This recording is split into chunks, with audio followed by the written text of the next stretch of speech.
ദൈവത്തിൻ്റെ അതിപരിശുദ്ധമായ നാമം മഹത്വപ്പെടുമാറാകട്ടെ.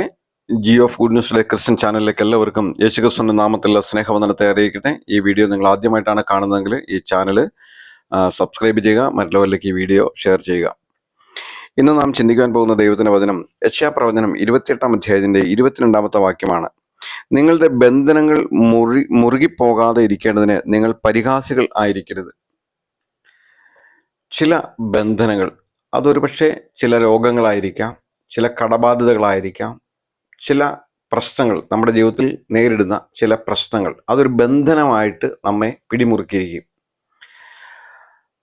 ഇപ്പോൾ അപ്പോസ്തലനായ പൗലോസിനെയും ശീലാസിനെയും അവർ മക്കെദോന്യക്കാരനായ ഒരു പുരുഷൻ ഞങ്ങളുടെ അടുക്കൽ വന്ന് സുവിശേഷം അറിയിക്കുക എന്ന് ഒരു ദർശനം കാണിച്ചു കൊടുത്ത് അവർ മക്കെദോന്യയിലേക്ക് പോയി അവിടെ സുവിശേഷം അറിയിച്ചു. എന്നാൽ പിന്നീട് സംഭവിച്ച കാര്യങ്ങൾ നമുക്കറിയാം. അവർ പിടിയിലാവുകയും അവർ ജയിലിലടയ്ക്കപ്പെടുകയും അവരുടെ കൈകാലുകൾ ആമത്തിലിട്ട് ചങ്ങലകളാൽ ബന്ധിക്കപ്പെട്ടവരായി അവരിരുന്നത് നമുക്ക് കാണുവാനായിട്ട് സാധിക്കും. എന്നാൽ അവരെ ഒരിക്കൽ പോലും അവിടെ നിന്നുകൊണ്ട് ദൈവത്തോട്, നീ ദർശനം കാണിച്ചു തന്നിട്ടല്ലേ ഞങ്ങൾ ഇങ്ങോട്ട് വന്നത്, ഇപ്പോൾ ഞങ്ങൾ ജയിലിൽ കിടക്കുന്നത് നീ കാണുന്നില്ലേ, നീ എന്തുകൊണ്ടാണ് ഇങ്ങനെയൊക്കെ ചെയ്യുന്നത് എന്ന് അവർ പരാതിപ്പെടുവാനോ ദൈവത്തെ പരിഹസിക്കുവാനോ പിറുപിറുക്കുവാനോ ഒന്നും അവർ തയ്യാറായില്ല. അവർ ആകെ ചെയ്തത് അവർ പാട്ടുപാടി രാത്രിയിൽ ദൈവത്തെ സ്തുതിച്ചു. അങ്ങനെ പാട്ടുപാടി ദൈവത്തെ സ്തുതിച്ചുകൊണ്ടിരിക്കുമ്പോൾ അവരുടെ മേലുണ്ടായിരുന്ന ബന്ധനങ്ങൾ അഴിഞ്ഞു പോയതായിട്ട് നമുക്ക് കാണുവാൻ സാധിക്കും. ചങ്ങലകൾ പൊട്ടി, അടിസ്ഥാനങ്ങൾ കുലുങ്ങി. അവിടെ ആ കാരാഗ്രഹത്തിന്റെ പ്രമാണിയായിരുന്ന ആള് ആ കുടുംബമായിട്ട് രക്ഷിക്കപ്പെടുവാനൊക്കെ അത് കാരണമായിട്ട് തീർന്നു. നമ്മുടെ ജീവിതത്തിൽ ചില സംഗതികൾ നേരിടുമ്പോൾ അതൊരു പക്ഷേ ഒരു രോഗമായിരിക്കാം, അല്ലെങ്കിൽ ഏതെങ്കിലും തരത്തിലുള്ള കടബാധ്യതകളായിരിക്കാം. ഇതൊക്കെ ഒരു ബന്ധനമാണ്. ഇതൊക്കെ സംഭവിക്കുമ്പോൾ ദൈവത്തെ നാം പരിഹസിക്കുകയാണെങ്കിൽ നമ്മുടെ ബന്ധനം മുറുകിപ്പോകുവാനേ അത് സാധിക്കുകയുള്ളൂ. എൻ്റെ ജീവിതത്തിൽ ഞാൻ കണ്ട ചില കാര്യങ്ങൾ, ചില രോഗികളായിട്ടുള്ള ചില ആളുകളെ ഞാൻ സന്ദർശിക്കാനായിട്ട് പോയ സമയങ്ങളിൽ ഒരിക്കൽ ആശുപത്രിയിൽ നിന്ന് മടക്കിയ ഒരു രോഗി, ഒരു പേഷ്യൻ്റ്, ഇനി 48 മണിക്കൂർ സമയം വരെ അദ്ദേഹം ജീവിച്ചിരിക്കുകയുള്ളൂ. മെഡിക്കൽ ശാസ്ത്രം വിധി എഴുതി ഇനി ഇദ്ദേഹത്തിന് മുന്നോട്ട് പോകാനായിട്ട് സാധ്യതയില്ല എന്ന് വിധി എഴുതി ആശുപത്രിയിൽ നിന്ന് അവർ മടക്കി അവർ വീട്ടിൽ വന്ന് ആ രോഗിയെ കിടത്തിയിരിക്കുകയാണ്. അവിടെ രാത്രിയിൽ അച്ഛൻ വന്ന്, ഓർത്തഡോക്സുകാരാണ്, അച്ഛൻ വന്നു അദ്ദേഹത്തിന് വേണ്ട അന്ത്യകൂദാശകളെല്ലാം കൊടുത്തു. പിറ്റന്നാൾ ചെയ്യേണ്ട കാര്യങ്ങളെക്കുറിച്ചെല്ലാം അവർ സംസാരിച്ചുകൊണ്ടിരിക്കുന്ന സമയത്ത് രാത്രിയിൽ ഒരു 10 മണി കഴിഞ്ഞിട്ടുണ്ടാകും. ഞാൻ അവിടെ ചെല്ലുകയുണ്ടായി. അങ്ങനെ അവിടെ ചെന്ന് അവിടുത്തെ അന്തരീക്ഷമെല്ലാം കണ്ടു കഴിഞ്ഞപ്പോൾ പിറ്റേ ദിവസം ഇദ്ദേഹത്തെ ശവമടക്കത്തക്ക രീതിയിലുള്ള കാര്യങ്ങൾ ആലോചിച്ചുകൊണ്ടിരിക്കുകയാണ്. കാരണം ഡോക്ടർ പറഞ്ഞത് അവരെല്ലാവരും അക്ഷരം പ്രതി എടുത്തിരിക്കുകയാണ്. ഇവിടെ ഈ കിടക്കയിൽ കിടക്കുന്ന ആൾ ഇതൊന്നും അറിയാതെ അവരോടൊന്നും ഇങ്ങനെ പറഞ്ഞിട്ടില്ല, അദ്ദേഹത്തോട് ഇതൊന്നും പറഞ്ഞിട്ടില്ല. അപ്പൊ ഇവർ തമ്മിൽ കുശുകുശുക്കുന്നു, മാറി മാറി നിന്ന് സംസാരിക്കുന്നു. അങ്ങനെ കാര്യങ്ങളെല്ലാം ഞാൻ ചെല്ലുമ്പോഴാണ് അച്ഛൻ അവിടുത്തെ അന്ത്യകൂദാശ കൊടുത്തിട്ട് അവിടെ നിന്ന് ഇറങ്ങി പോകുന്നത്. അതിനുശേഷമാണ് ഞാൻ അവിടെ കയറി ചെല്ലുന്നത്. അങ്ങനെ അവിടെ കയറി ചെന്നു. ഞാൻ അദ്ദേഹത്തിന്റെ മരിക്കാൻ കിടക്കുന്ന ആളിന്റെ മകനെ വിളിച്ചിട്ട് ഞാൻ ചോദിച്ചു, എൻ്റെ ഒരു ബന്ധു കൂടിയാണ്, അകന്ന ബന്ധു കൂടിയാണ്. ഞാൻ ചോദിച്ചു, ഞാൻ ഇദ്ദേഹത്തോട് ഒരല്പസമയം സംസാരിച്ചോട്ടെ, സുവിശേഷം അറിയിച്ചോട്ടെ എന്ന് ചോദിച്ചു. എന്തായാലും അദ്ദേഹം മരിക്കുമല്ലോ, സുവിശേഷം അറിയിച്ചോട്ടെ എന്ന് ചോദിച്ചു. 48 മണിക്കൂർ സമയമുള്ളൂ ഈ മകൻ തന്നെയാണ് എന്നോട് പറഞ്ഞത്. പിന്നെന്താ, സംസാരിച്ചോളാനായിട്ട് പറഞ്ഞു. അങ്ങനെ ഞാനും അദ്ദേഹവും മാറി നിന്ന് അവിടെ ചെന്ന്, അപ്പൊ എല്ലാവരുടെയും മുഖത്തേക്ക് ആൾ മാറി മാറി നോക്കുകയാണ്. എന്താണ് സംഭവിക്കാൻ പോകുന്നതെന്ന് ആൾക്ക് പോലും അറിയില്ല. ഞാൻ അദ്ദേഹത്തോട് സുവിശേഷം പറഞ്ഞു. ആ മരണക്കിടക്കയിൽ, ആ ബന്ധനത്തിന്റെ അവസ്ഥയിൽ, ആ രോഗക്കിടക്കയിൽ അദ്ദേഹം പരിഹസിക്കാനൊന്നുമില്ല. ഞാൻ പറഞ്ഞ യേശുക്രിസ്തുവിനെ ഞാൻ പറഞ്ഞു, ഈ യേശുക്രിസ്തുവിനെ രക്ഷിതാവും കർത്താവുമായിട്ട് സ്വീകരിക്കാൻ നിങ്ങൾക്ക് ബുദ്ധിമുട്ടുണ്ടോ? ഇല്ല എന്ന് പറഞ്ഞു. അങ്ങനെ ഞാൻ ആ പ്രാർത്ഥനാ വചനങ്ങൾ ചൊല്ലിക്കൊടുത്തു. യേശുക്രിസ്തുവിനെ അദ്ദേഹം രക്ഷിതാവും കർത്താവുമായിട്ട് സ്വീകരിച്ചു. സംഭവിച്ച കാര്യം, അവരത് സാക്ഷ്യമായിട്ടോ അല്ലെങ്കിൽ ദൈവത്തെ മഹത്വപ്പെടുത്തിയോ ഒന്നും സംസാരിച്ചില്ല. എന്നാൽ ഏകദേശം പിന്നീട് 20 വർഷങ്ങൾക്ക് ശേഷമാണ് അദ്ദേഹം മരിക്കുവാൻ ഇടയായിട്ട് തീർന്നത്. അപ്പോൾ ബന്ധനങ്ങൾ മുറുകിപ്പോകുന്നതിൻ്റെ ഒരു കാരണം പരിഹാസമാണെന്ന് മറ്റൊരു അനുഭവത്തിലൂടെ എനിക്ക് കാണുവാനായിട്ട് സാധിച്ചിട്ടുണ്ട്. ഇവിടെ തന്നെ പുതുച്ചേരിയിലെ ഒരു TB പേഷ്യൻറ്റിനെ കാണുവാനായിട്ട് ഞാൻ പോയി. ഒരു പള്ളിയിലെ അച്ഛൻ പറഞ്ഞിട്ടാണ് ഞാൻ പോയത്. അദ്ദേഹത്തിന് ഭക്ഷണമൊന്നും കഴിക്കുന്നില്ല. അപ്പോൾ എന്തെങ്കിലും നല്ല ഭക്ഷണം ഉണ്ടാക്കി കൊടുക്കുവാനായിട്ട് പറഞ്ഞു. ഞാൻ അങ്ങനെ ചെമ്മീൻ വാങ്ങിച്ചുകൊണ്ടുവന്ന് റോസ്റ്റ് ചെയ്ത്, ചെമ്മീനും ആൾക്ക് ബ്രെഡ് ആണെന്ന് തോന്നുന്നു, ഇതും കൂടെ ഞാൻ അവിടെ കൊണ്ടുവന്നു. അദ്ദേഹം പരിഹസിക്കുകയായിരുന്നു. എനിക്കിതൊന്നും വേണ്ട, നിങ്ങളുടെ ഒരു സാധനമൊന്നും വേണ്ട എന്ന് പറഞ്ഞ് അവഗണിക്കുകയും പരിഹസിക്കുകയും പുച്ഛിക്കുകയൊക്കെ ആയിരുന്നു. അദ്ദേഹത്തിന് ഡ്രസ്സ് ഉണ്ടായിരുന്നില്ല, ഡ്രസ്സ് കൊടുത്തു. പിന്നീട് ആ ഭക്ഷണം അദ്ദേഹം അടുത്തുള്ള ബെഡിലുള്ള ആളുകൾക്കാണ് കൊടുത്തത്. ചില ദിവസം കഴിഞ്ഞപ്പോൾ ആൾ മരിച്ചുപോയി. ഞാൻ കൊടുത്തതിനോ അല്ലെങ്കിൽ ആൾ മരിച്ചതിനെ കുറിച്ചൊന്നുമല്ല പറയുന്നത്. ചില രോഗക്കിടക്കയിൽ ആളുകൾ ഭയങ്കര കഠിന ഹൃദയമുള്ളവരായിട്ട് തീർന്നു, ദൈവത്തെ പരിഹസിക്കുകയും പുച്ഛിക്കുകയും ചെയ്യുന്നവരായിട്ട് തീരുന്നത് കാണുവാനായിട്ട് സാധിക്കും. എൻ്റെ തന്നെ മറ്റൊരു ബന്ധു, അദ്ദേഹത്തെ ഇതുപോലെ തന്നെ അധികം നാൾ ജീവിച്ചിരിക്കില്ല എന്ന് പറഞ്ഞ് ആശുപത്രിയിൽ നിന്ന് മടക്കി. പല പ്രാവശ്യം ഞാൻ അദ്ദേഹത്തോട് യേശുക്രിസ്തുവിനെ കുറിച്ചൊക്കെ പറയാൻ പറഞ്ഞിട്ടുള്ളതാണ്. ആ സമയത്തൊക്കെ എന്നെ പുച്ഛിക്കുകയും പരിഹസിക്കുകയും ചെയ്ത ഒരു മനുഷ്യനാണ്. എന്നാൽ ഈ അവസാന സ്റ്റേജിൽ ഞാൻ അദ്ദേഹത്തെ കാണുവാനായിട്ട് പോയി. എല്ലാവരും കൈവിട്ടു. ആർക്കും ഒന്നും ചെയ്യാൻ കഴിയാത്തൊരു സാഹചര്യത്തിലായി.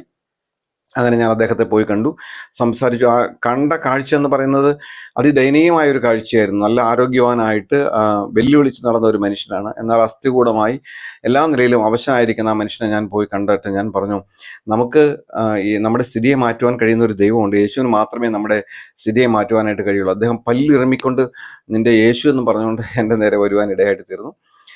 അങ്ങനെ ചെയ്തത് കൊണ്ടൊന്നുമല്ല, ദൈവത്തെ പരിഹസിച്ചത് കൊണ്ട്. അദ്ദേഹം ഒരു പരിഹാസി തന്നെയായിരുന്നു, മുൻപ് തന്നെ ഒരു പരിഹാസിയായിരുന്നു, ദൈവത്തെ പരിഹസിക്കുന്ന ഒരുവനായിരുന്നു. ചില ദിവസങ്ങൾക്കുള്ളിൽ ആൾ മരിക്കുവാൻ തക്കവണ്ണം ഇടയായിട്ട് തീർന്നു. മരിക്കേണ്ട പ്രായമൊന്നും ആയിട്ടൊന്നുമില്ല, ആള് മരിക്കുവാൻ തക്കവണ്ണം ഇടയായിട്ട് തീർന്നു. എന്നെ കേൾക്കുന്ന പ്രിയ സഹോദര, പ്രിയ സഹോദരി, നീ ഒരുപക്ഷെ ഒരു രോഗക്കിടക്കയിലായിരിക്കും. യെശയ്യാപ്രവചനം 28-ാം അധ്യായം നമ്മൾ വായിക്കുമ്പോൾ അവിടെ ചില കാര്യങ്ങൾ ജനങ്ങൾ പറയുന്നത് ദൈവം അവിടെ പ്രവാചകങ്ങളോട് രേഖപ്പെടുത്തിയിട്ടുണ്ട്. അവർ പറയാണ്, ഞങ്ങൾ മരണത്തോട് സഖ്യവും പാതാളത്തോട് ഉടമ്പടിയും ചെയ്തിരിക്കുന്നു, അതുകൊണ്ട് ബാധയൊന്നും ഞങ്ങളെ ഏൽപ്പിക്കില്ല. ഞങ്ങൾ നുണയും എന്താ പറയുന്നത്, നുണയാണ് ഞങ്ങളുടെ സങ്കേതം, വ്യാജമാണ് ഞങ്ങളുടെ അഭയം, അതിലാണ് ഞങ്ങൾ ജീവിക്കുന്നത്. അതുകൊണ്ട് ബാധയൊന്നും ഞങ്ങളോട് അടുത്ത് വരികയില്ല. ഞങ്ങൾ പാതാളത്തിൽ പോകാൻ റെഡിയാണെന്നേ, ഞങ്ങൾ നരകത്തിൽ പോകാൻ റെഡിയാണെന്നേ, അതുകൊണ്ട് രോഗമോ ബാധയോ ഒന്നും ഞങ്ങളെ ബാധിക്കില്ല എന്ന് അവർ പുച്ഛിച്ച് സംസാരിക്കുമ്പോൾ, അങ്ങനെയുള്ള കാര്യങ്ങൾ സംഭവിക്കുമ്പോൾ ദൈവത്തെ പരിഹസിക്കുകയാണ് അവർ ചെയ്യുന്നത്. എന്നാൽ ദൈവമേ, എൻ്റെ ജീവിതത്തിൽ എങ്ങനെയൊക്കെ സംഭവിച്ചു, ഇതിൽ നിന്ന് ഒരു വിടുതൽ തരുവാൻ നിനക്ക് കഴിയുമല്ലോ കർത്താവേ എന്ന് പറഞ്ഞ് ഏതൊരു വ്യക്തി തന്നെ താഴ്ത്തി ദൈവത്തോട് പ്രാർത്ഥിക്കുകയും ചെയ്യുകയാണെങ്കിൽ തീർച്ചയായിട്ടും ദൈവം അവൻ്റെ സ്ഥിതിയെ മാറ്റും. അനേക അനുഭവങ്ങൾ നമുക്കറിയാലോ. എത്രയോ ഡോക്ടർമാരും അടക്കിയ ആളുകൾ ഇന്ന് ശുശ്രൂഷകന്മാരായിട്ട്, ദേവദാസന്മാരായിട്ട് വേല ചെയ്യുന്നു, പാസ്റ്റർമാരായിട്ട് വേല ചെയ്യുന്നു. എത്രയോ ആളുകൾ മരണക്കിടക്കയിൽ നിന്ന് എഴുന്നേറ്റ് കർത്താവിൻ്റെ വേല ചെയ്യുന്നതൊക്കെ നമുക്ക് കാണുവാൻ സാധിക്കും. ഗലാത്യലേഖനം 6-ാം അധ്യായത്തിന്റെ 7-ാമത്തെ വാക്യത്തിൽ പറയണം, വഞ്ചനപ്പെടാതിരിപ്പിൻ, ദൈവത്തെ പരിഹസിച്ചുകൂടാ, മനുഷ്യൻ വിതയ്ക്കുന്നത് തന്നെ കൊയ്യും. നമ്മൾ ജഡത്തിൽ വിതയ്ക്കുന്നത് നമ്മൾ കൊയ്യും. നമ്മളുള്ള കള്ള് മുഴുവൻ കുടിച്ച്, ബ്രാൻഡ് കുടിച്ച്, ആരെയും ഭയപ്പെടാതെ കോസലില്ലാതെ നടന്ന് അവസാന രോഗം വരുമ്പോൾ ദൈവത്തെ പരിഹസിക്കുമ്പോൾ നമ്മുടെ ബന്ധനം മുറുകിപ്പോകുവാനേ സാധ്യതയുള്ളൂ. ഇന്ന് ഈ വചനത്തെ കേൾക്കുന്ന പ്രിയ സഹോദര, പ്രിയ സഹോദരി, നീ ഏതവസ്ഥയിലായിരിക്കുന്നു എന്ന് എനിക്ക് അറിഞ്ഞുകൂടാ. പക്ഷെ നിനക്കുണ്ടായിരിക്കുന്ന ഈ അവസ്ഥ ദൈവം അറിയുന്നുണ്ട്. ദൈവം അതിൽ നിന്ന് നിന്നെ വിടിവിക്കുവാൻ തയ്യാറാണ്. കാരണം നിന്റെ ചില ജീവിതത്തിലെ ചില കാര്യങ്ങൾ മാറ്റുവാനും നിന്നെ ഒന്ന് രൂപാന്തരപ്പെടുത്തി എടുക്കുവാനും വേണ്ടിയിട്ടാണ് ദൈവം അതങ്ങനെ ചെയ്തുകൊണ്ടിരിക്കുന്നത്. ദൈവം യെശയ്യാപ്രവചന പുസ്തകത്തിൽ തന്നെ പറയുന്നുണ്ട്, കരിഞ്ജീരകം ജീരകം എല്ലാം അതിനെ വടികൊണ്ട് തല്ലിയെടുക്കുക, അതിനെ മേലെ കാളയെ കയറ്റി മെതിക്കാറൊന്നുമില്ല. അപ്പോൾ ചില ശിക്ഷകളൊക്കെ നമുക്ക് നൽകുന്നത് ദൈവം നമ്മളെ രൂപാന്തരപ്പെടുത്തി എടുക്കുവാൻ വേണ്ടിയിട്ടാണ്. ആ സമയത്ത് നീ ദൈവത്തെ പരിഹസിക്കുകയാണോ ചെയ്യുന്നത്?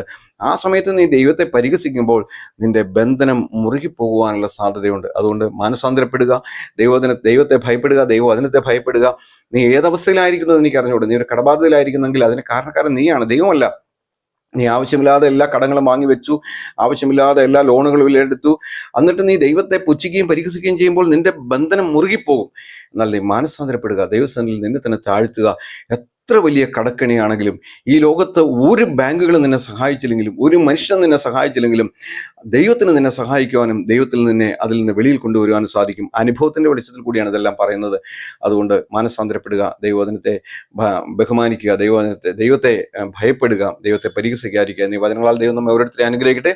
കർത്താവിന്റെ വലിയ നാമം ഇന്നും എന്നേക്കും വാഴ്ത്തപ്പെടുമാറാകട്ടെ. നമുക്ക് പ്രാർത്ഥിക്കാം. ഞങ്ങളുടെ സ്വർഗീയ നല്ല പിതാവായ ദൈവമേ, ഈ അനുഗ്രഹീതമായ നല്ല ദിവസമായിട്ട് അടിയങ്ങൾ അങ്ങനെ സ്തുതിക്കുന്ന കർത്താവ്, ഇന്ന് വചനം കേട്ട മക്കളൊക്കെ നീ അനുഗ്രഹിക്കണമേ കർത്താവേ. ആരെങ്കിലും രോഗക്കിടക്കലായിരിക്കുന്നെങ്കിൽ, ആരെങ്കിലും ഏതെങ്കിലും തരത്തിലുള്ള ബന്ധനത്തിലായിരിക്കുന്നെങ്കിൽ കർത്താവെ, അവർക്ക് വേണ്ടി അടിയങ്ങൾ പ്രാർത്ഥിക്കുന്നു കർത്താവെ. അവരോട് കരുണയും കൃപയും തോന്നണമെന്ന് പ്രാർത്ഥിക്കുന്നു. അവരെ ആ കിടക്കൽ നിന്ന് എഴുന്നേറ്റ് നീ സൗഖ്യം കൊടുക്കണമെന്ന് പ്രാർത്ഥിക്കുന്നു കർത്താവെ. 38 വർഷം ബെഥസ്ദ കുളക്കരയിൽ കിടന്ന മനുഷ്യനെ നീ സൗഖ്യമാക്കിയല്ലോ കർത്താവെ. 18 വർഷം ബന്ധനത്തിൽ നിന്ന് ആ സഹോദരിയെ നീ പള്ളിയിൽ വന്ന് കൂനിയായിരുന്ന ആ സഹോദരിയെ നീ സൗഖ്യമാക്കിയല്ലോ കർത്താവെ. 12 വർഷം രക്തസ്രാവക്കാരിയായിരുന്ന മകളെ നീ വിടുവിച്ചല്ലോ കർത്താവെ. ദൈവമേ, നിന്റെ കരം കുറുകിയിട്ടില്ല. എന്നാൽ മനുഷ്യൻ വിതയ്ക്കുന്നത് തന്നെ മനുഷ്യൻ കൊയ്യും. മനുഷ്യൻ പരിഹസിക്കുന്നത് അവന് ബന്ധനം മുറുകുവാൻ കാരണമായിട്ട് തരും. എന്നാൽ ഈ വചനത്തെ കേൾക്കുമ്പോൾ അവരുടെ ഹൃദയത്തിൽ അനുതാപം ഉണ്ടാകത്തക്കതിൽ പരിശുദ്ധാത്മാവിടെ ഇടപെടുമാറാണെന്ന് പ്രാർത്ഥിക്കുന്നു കർത്താവ്. ദൈവമേ, ചാനൽ സബ്സ്ക്രൈബ് ചെയ്തിരിക്കുന്ന ഓരോരുത്തർക്കായിട്ടും പ്രാർത്ഥിക്കുന്നു. അവരെയൊക്കെ കർത്താവ് ധാരാളമായിട്ട് അനുഗ്രഹിക്കണമെന്ന് പ്രാർത്ഥിക്കുന്നു. അങ്ങയുടെ നാമത്തെ മഹത്വപ്പെടുത്തണമേ. അവിടുത്തെ ഞങ്ങളുടെ പ്രാർത്ഥന കേട്ടതിനായിട്ട് സ്തോത്രം മഹത്വം എടുത്താട്ടെ. എല്ലാ അടിയങ്ങൾക്ക് വേണ്ടി ജീവൻ വെച്ച രക്ഷിതാവും കർത്താവുമായ യേശുക്രിസ്തുവിന്റെ പരിശുദ്ധമായ നാമത്തിൽ തന്നെ ആമേൻ.